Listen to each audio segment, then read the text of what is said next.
Vous écoutez Quai, bonjour. Et toute l'équipe est là, Robert Blondin ici, avec Maurice Bolduc, Louis Garon, Claire Guérin et notre chroniqueur qui est là, Éric Pouliot-Tisdale. Bonjour. Bonjour tout le monde. Aujourd'hui, on va regarder les affiliations aux bandes des nations autochtones puis certaines complexités du registraire des bandes. Lorsqu'on parle de bandes, disons, il y a la nation Mohawk, mais il y a trois bandes. Il y a la bande de Kanawake, de Kanesatake, puis de Akwesasne. Donc, les bandes ont été organisées par l'État canadien en associant les communautés et les memberships depuis 1851-1856, lorsqu'ils ont fait la création des réserves. Toutefois, dans certaines communautés, des gens originaires de d'autres nations ont été inclus à une bande. Comme par exemple, à Mastayache, au lac Saint-Jean, autrefois dénommé la Pointe Bleue, c'était un poste de traite de la baie du Son, où il y avait et des montagnais et des cris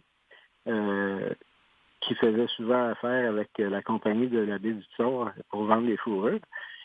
Mais lorsqu'ils ont officiellement périmétré la réserve en 1856, les cris et les montagnais étaient pas mal à la chasse aux caribous et au gibier pendant environ 10 mois par année en nomadisme. Donc, ils ont fait venir les Abénakis un contrat de 10 ans pour défricher la terre, pour développer les terres de ferme et des petites maisons, pour que quand les gens vont revenir de la chasse, s'habituer à un mode de vie sédentaire dans des demeures. L'objectif d'Ottawa, c'était de diriger les gens vers l'agriculture pour les arrêter de s'en aller à la chasse et à la pêche, étant donné qu'il y avait de moins en moins de gibier comme autrefois. Et puis, qu'est-ce qui s'est passé? C'est que entre 1911 et 1920, tous ces Abénakis-là qui ont été contractés 10 ans par le gouvernement d'Ottawa pour défricher les terres, ont fait la requête d'être inscrits à Mastayache en tant que membre de la bande, ce qui a été refusé par les chefs montagnais. Malgré tout, Ottawa a enregistré les familles Abénakis en tant que montagnais.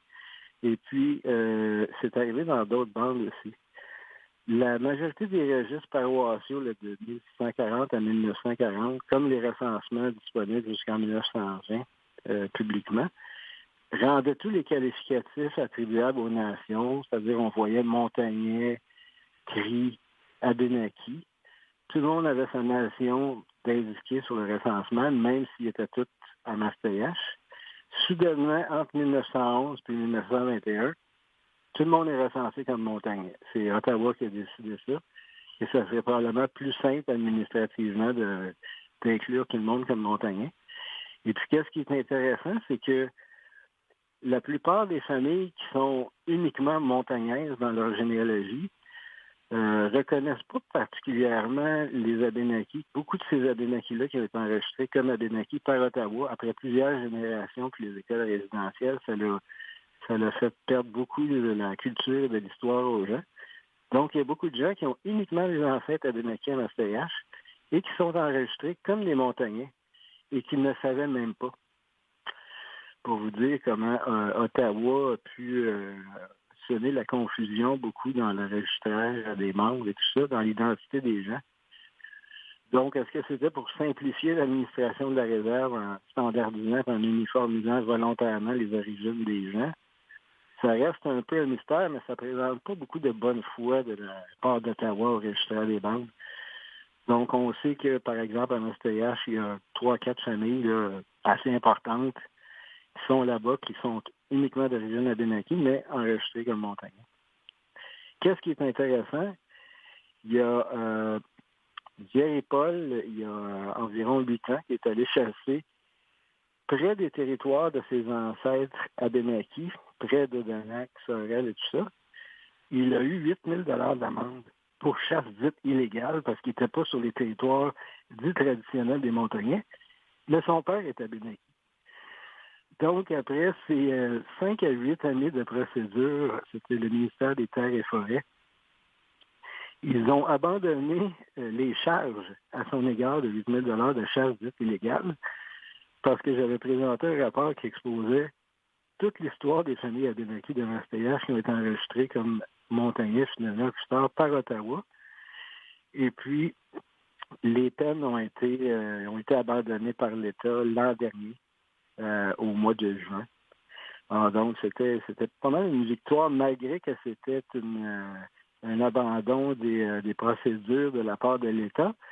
Mais c'était un abandon des procédures parce qu'ils savaient qu'il n'était pas vraiment en avantage de discréditer le rapport là, qui exposait vraiment clairement les mœurs et coutumes des Abénaquis. Puis, il y avait aussi des cris. Il y avait et des Abénaquis et des cris. Et puis, qu'est-ce qui est intéressant, c'est qu'il y a une des familles Abénaquis qui était enregistrée à Mastayache, qui est originaire de Boston, comme la plupart des Abénaquis dans les alentours là, des États du Nord-Est. Lui, c'était un dénommé Neptune. Et puis, il s'était installé un peu plus au nord du lac, dans un terrain de chasse, puis il a pas mal vécu là toute sa vie. Il a dû être rapatrié toutefois quand les enfants ont été envoyés à l'école et tout ça. C'est pas mal là que bien du monde qui est installé aux alentours du lac ont dû revenir s'installer un peu plus proche, là, dû aux obligations d'envoyer les enfants à l'école et tout ça. Alors donc, ça, c'était la famille Neptune. Puis la famille Neptune, eux, ils s'étaient pas vraiment impliqués dans le défrichage. Ils n'étaient pas engagés comme d'autres familles, les familles Paul et les familles Gill, à faire du défrichage pour Ottawa, pour sédentariser les montagnais. Et puis, qu'est-ce qui est arrivé? La majorité de ces Neptunes-là, eux, se sont mélangés avec des montagnais, comme la plupart de tous les Abénaquis d'ailleurs. Mais on sait que ça a amené beaucoup de confusion, tout ça. Et puis, dans un journal, on voit qu'il est né à Boston. Il explique toute sa vie à leur 50e anniversaire de mariage, si je ne l'abuse. C'était dans le journal Le Colon du Saguenay, le vendredi 31 mai. Le 27 mai, c'était Noël Neptune qui avait le plaisir de célébrer son 79e anniversaire, puis il expliquait la vie de son grand-père. Lui qui était né, son père qui était né à Boston, puis l'histoire de son grand-père et de sa famille et tout ça. Alors, c'est très intéressant. Beaucoup des archives de journaux à travers BANQ. Donc, la victoire du Montagnais, dont le père était Abénaquis à Mastayache, c'était le 21 mai 2020 que ça s'est produit. C'était Jerry Paul contre les Terres et Forêts. Et puis, les mêmes choses se sont produites aussi. Il y a quand même un bon bout de temps, quand ils ont fait le développement de la baie James, il y a certains cris qui se sont dissociés littéralement de l'entente avec la baie James et tout ça, et puis qui se sont établis près des réserves algonquines, près de Val-d'Or et de Picogan et tout ça. Alors ça aussi, ça a créé certaines confusions parce qu'ils ont dû s'enregistrer aux bandes près de Val-d'Or en tant qu'Algonquiens. Donc, s'ils ne créaient pas une nouvelle bande, ça créait un autre désastre identitaire. Donc, se faire enregistrer par l'État à une autre bande qui ne nous appartient pas. Donc, c'était vraiment ça un grand problème. C'est qu'on est supposé d'avoir développé une relation de nation à nation, mais c'est tout de même l'administration d'Ottawa qui décide du sort de qui va être enregistré où et quand, et sous quelle appellation et sous quelle définition de nation. Alors donc, c'est là qu'on voit encore le patriarcat de l'État qui vient créer un certain problème sur le membership des membres aux communautés autochtones. Donc, c'est le grand problème du paternalisme de l'État sur les Autochtones quant au registre des membres.